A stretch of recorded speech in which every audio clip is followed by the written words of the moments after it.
Hey, welcome back to XRP Future Finance. If you've been watching XRP lately and something just feels off, like the price keeps bouncing but nothing actually sticks, well, today's data is going to explain exactly why that's happening. And once you see these numbers, a lot of things are going to start making a lot more sense. We're not just talking about price charts today, we're going into the risk layer, the part of the market that most YouTube channels skip over. And what's hiding there right now is something every XRP holder genuinely needs to understand before making their next move. So stay with me because this one's worth your full attention. Let's start with the year-to-date performance because the context matters here.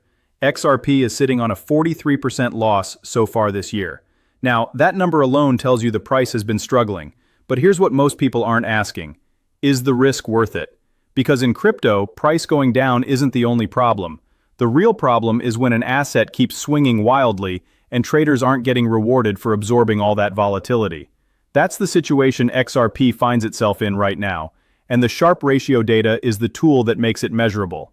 These are quantitative indicators, although no single metric guarantees future price behavior, and that's an important distinction to keep in mind as we work through the numbers today. Before we get into the specific figures, let me quickly explain what the Sharpe Ratio actually measures, because if this is new to you, it's genuinely one of the most useful concepts in investing.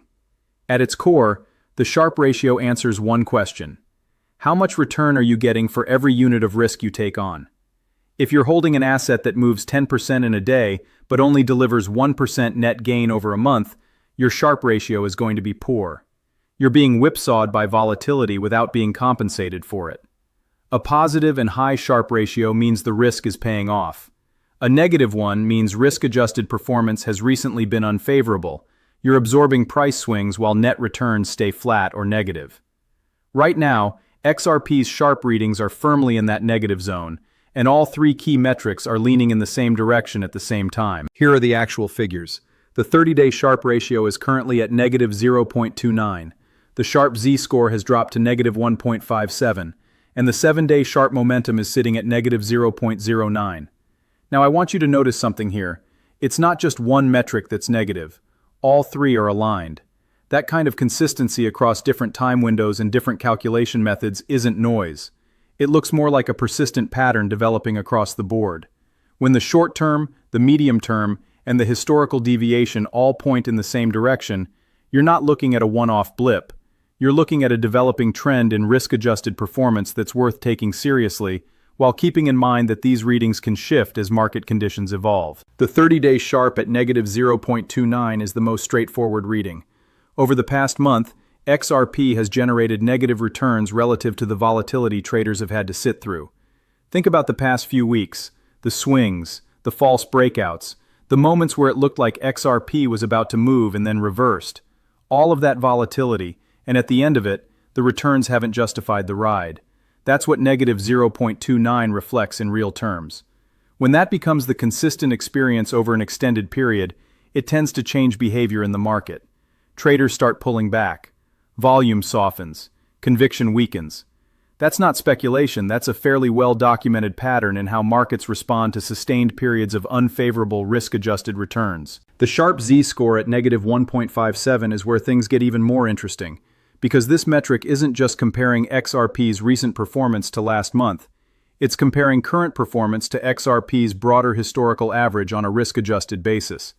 A Z-score of negative 1.57 means XRP is performing meaningfully below its own historical norm. To put that in perspective, this isn't XRP having a rough week compared to the previous one. This is XRP going through a period that looks weaker than much of what its own trading history shows. That's a broader statement about current conditions, and it suggests the environment right now isn't just a minor dip, it represents a notable departure from what this asset has historically delivered to traders who were willing to accept its volatility. The 7-day Sharpe Momentum at negative 0.09 completes the picture, and here's why this particular reading deserves attention, even though the number looks small. Momentum indicators are directional tools. They don't tell you how far you've gone, they tell you which way things are heading. And right now, even over the very short term, the direction remains negative. XRP has made several attempts to bounce over recent weeks. Some of those moves generated real excitement in the community, but the 7-day momentum data suggests none of those recovery attempts have been strong enough to shift the direction of risk-adjusted performance in any sustained way. The bounces are happening, they're just not building into anything that holds. That's a meaningful distinction, and it's precisely why this reading matters despite its modest size. Let's move to the price chart now because the technical structure ties directly into everything the Sharpe data is showing us. The 1.30 level was XRP's anchor for months. It held as support from February all the way through May 2026. That's a long time for a level to hold in crypto, and when a level like that finally breaks, it carries weight. XRP broke below $1.30 in June 2026, and shortly after that level appeared to flip from support into resistance, a fairly common technical development after a significant breakdown. When XRP attempted to reclaim $1.30 around June 15th, selling pressure pushed back quickly.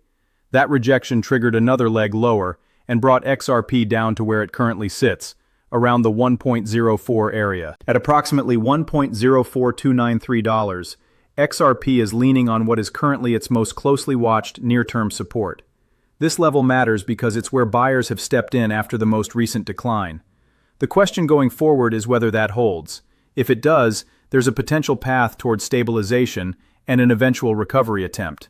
But if 1.04 gives way under continued selling pressure, the next area of technical interest appears around $1.0065, a level that also happens to align with the lower Bollinger Band on the daily chart.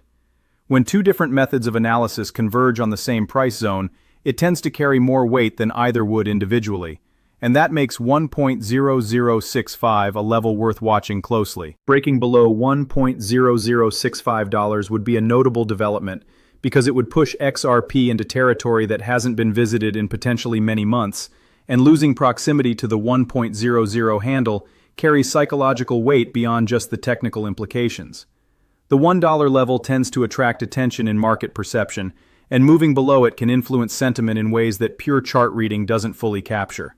Below that zone, areas where XRP has historically found some footing appear around $0.93 and further down near $0.87.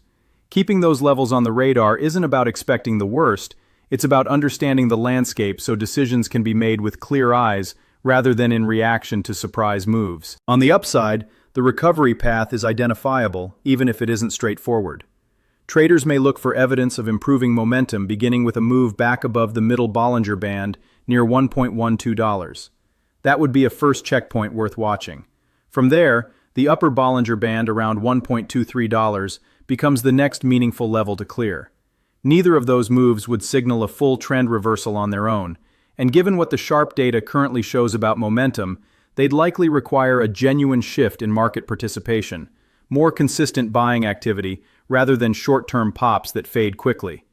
But if those levels are cleared with follow-through, the setup for another test of 1.30 resistance becomes more realistic. And above that level, 1.55 enters the picture as a potential medium-term target. Let's bring in the Directional Moving Index now because the DMI is offering one of the more readable takes on current market structure. The negative directional indicator, which tracks the strength of downward price movement, is currently at 30 and still climbing. The average directional index, which measures overall trend strength, has reached 28. In technical analysis, an ADX reading above 25 generally suggests an active and directional trend rather than a choppy sideways one. At 28 and rising, the ADX indicates the current directional move has some strength behind it. Meanwhile, the positive directional indicator, representing upward buying pressure, has fallen to 15.2 and continues to decline. The gap between those two readings is notable, and right now the indicators currently favor bearish momentum based on this framework. For anyone watching the DMI for potential early signs of a shift, here's what the data would need to show. The positive DI would need to start rising, while the negative DI begins to pull back. That kind of crossover, especially if paired with an ADX that starts to level off or turn lower, would be one of the earlier technical signals suggesting that downside pressure may be losing momentum and that buyers could be starting to build a foundation. Until something like that develops, the DMI is reinforcing the same broader picture the Sharpe data is painting. The current environment continues to favor the downside, and the structure hasn't yet shown the kind of measurable shift that would give a recovery attempt a stronger technical footing. Pulling everything together, the Sharpe metrics show that risk-adjusted returns have been unfavorable across short, medium, and historical timeframes simultaneously. The price chart shows XRP has lost a major support level and is now defending $1.04, with meaningful technical levels below it if that support doesn't hold. The DMI shows indicators currently favoring bearish momentum, with trend strength still active. Taken together, these data points suggest traders may look for evidence of improving momentum before drawing any broader conclusions about direction. Markets do shift, sometimes gradually, sometimes faster than expected, and when the data starts changing, we'll be right here to walk through it with you. Until then, watch the key levels, respect what the risk metrics are telling you, and stay informed. That's exactly what this channel is built for. Subscribe if you haven't already, drop your thoughts in the comments, and we'll see you in the next one.